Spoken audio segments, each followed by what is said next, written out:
And the Finance Minister, Inkosi, set to deliver his mid-term budget policy statement this afternoon. Our business editor, Xolani Mbanjwa, is at the precinct as the movement around Parliament begins, Xolani.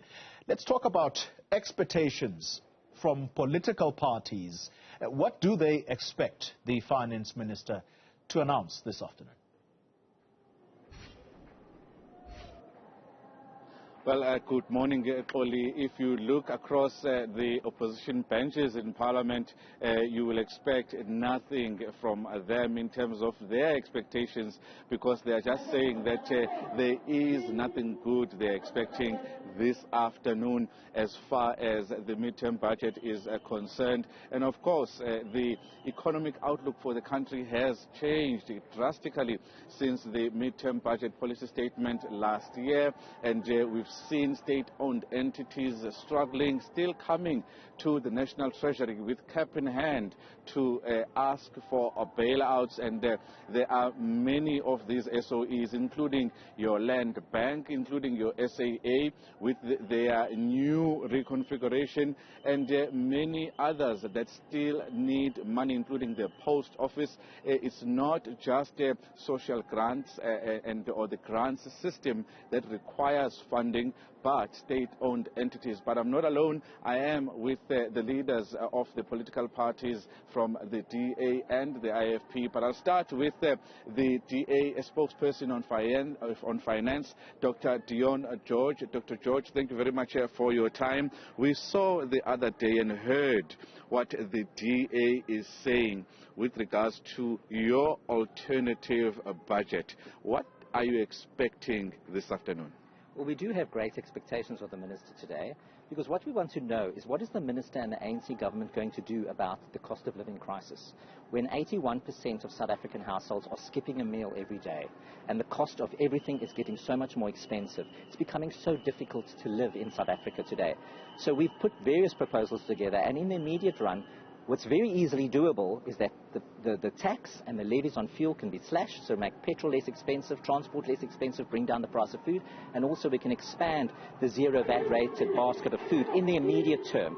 But the Minister needs to look longer. He needs to look at structural problems in the economy, and he needs to look in various policy areas. And crucially is we need our economy to grow. That will be the ultimate solution to the problem we have. Get the economy to grow and to generate the sustainable jobs. And he can do that by putting measures in place to attract foreign direct investment, local investment. Also, very importantly, the rolling blackouts. Our economy is on its knees, businesses battling, jobs are being shed because our lights are off all the time. So there needs to be a better model there. The DA has a very comprehensive plan for that, so we want to know what is it going to do about that. And also the debt, the upward spiraling debt. I mean, there is no space to borrow anymore, and now government is talking about raiding the Reserve Bank of its contingency reserve, which is there for risk. There's a purpose. So raiding that is not a good idea. So we want to hear if there's anything about that. Also, cutting back on government spending, it's great, but they must be cutting back in the right places. Stop the bailouts to state-owned enterprises, resolve the bloated public sector wage bill, and crucially, measures to alleviate the plight for most vulnerable and poor South Africans. Extend the social relief of distress grant, which is not in the budget, so extend that, and also look at the introduction of a basic income grant. It is doable if our economy grows. And then also, very importantly, we're grey listed, and that's getting in the way of our economic growth.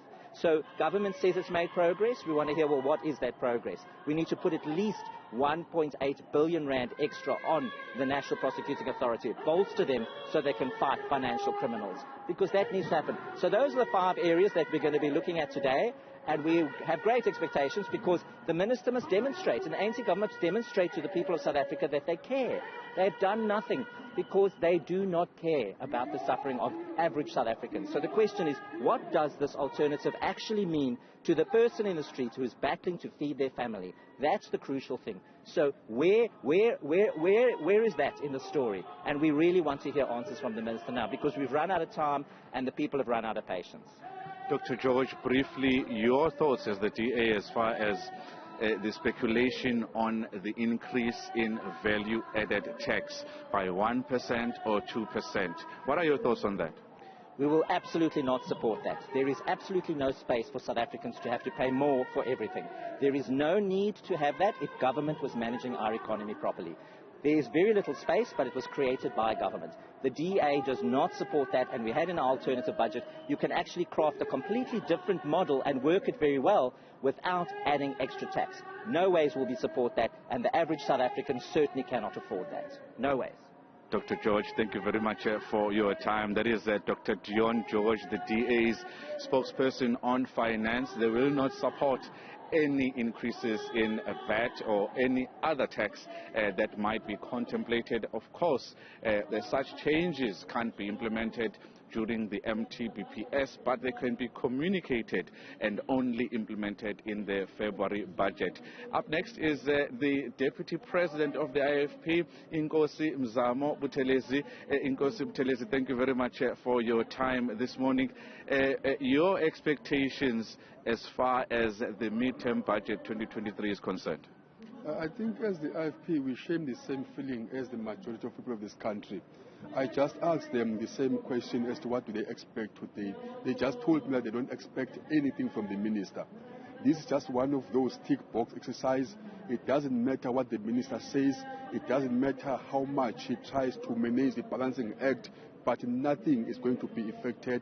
Nothing is going to change their lives. So people are looking forward to next year, where they anticipate a new government that has a keen interest to address all the issues that our country is facing, government that has a keen interest in really to serve them. So we see departments failing, they are underperforming. Our country is tearing from all seams, and that is as a result of the ruling party. So nothing can be expected from the ruling party.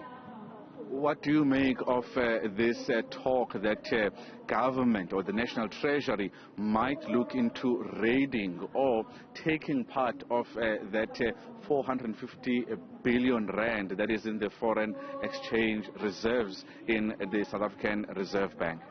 That's not a good thing to do, but you know, from the ANC that we know, the kind of leaders that they have today, they can easily do that. And we are actually most likely to see that happening. It doesn't matter how much we try to stop that, but they will use their majority to actually use that money. Secondly, what we expect is going to happen today is that government will cut some funds from departments and allocate them to some departments where it's going to be easy for them to loot those money. As you know, that next year we're going for elections. They will try every crook in the book to make sure that they maximize looting so that they actually come back next year victorious. Briefly, Inkosi Buthelezi, what should the finance minister be saying this afternoon as far as the IFP is concerned? As much as we've got some expectations, because he must address the issue of the economic growth, which is not growing, the issue of unemployment, he must also actually speak to what we have proposed as the IFP, that in order to try and actually ignite the economic activities, in particular in rural areas, there must be an introduction of a new grant, which will be like a local economic development grant, which will be ring-fenced and given to municipalities to address the issue of small, medium businesses. We hope it's going to do that. We also hope that it's going to also look into the issue of the social grant, because our people are not working. They can't afford to put bread on their tables. So we are hoping that he will actually speak to those matters, as everybody could expect. But at the end of the day, we have seen the ANC that's been at the helm. We've had budget policy statements, we've had budget every year in, year out, but nothing has changed effectively, and people are still suffering. We're regressing as a country.